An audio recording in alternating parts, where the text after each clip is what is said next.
சாட்சி உள்ள ஒரு வாழ்க்கை. ஆமாம், இருந்தால் தோத்திரம் பண்ணிட்டு சாப்பிடணும், இல்லைன்னா தோத்திரம் பண்ணிட்டு இருக்கணும். இப்படி நீங்கள் பழக முடியுமா உங்களால்?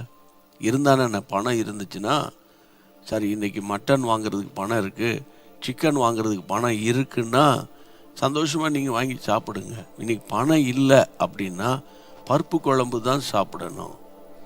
அப்போது நீங்கள் போயிட்டு அந்த சிக்கன் கடையிலையும் மட்டன் கடையிலையும் கடன் கேட்டால் கொடுக்காமலாம் இருப்பான். ஏன்னா அந்த சிக்கன் மட்டன் அன்னையோடு அது காலியானதான் அவனுக்கு நல்லது. அதனால் அவன், நீங்கள் தெரிஞ்சவங்களாக இருப்பீங்க, அதனால் அவன் தாராளமாக கொடுப்பான்.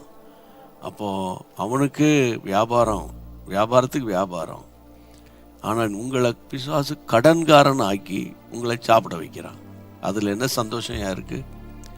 கடன் வாங்கி உடுத்துறது, கடன் வாங்கி உண்பது, இதையெல்லாம் ஒரு தேவ பிள்ளை அதையெல்லாம் தவிர்த்து விடுவார் என்றால் அந்த வீட்டுக்குள்ள கொஞ்சம் வருமானம் இருந்தாலும் அந்த வருமானத்தில் நிம்மதியாக வாழ முடியும்.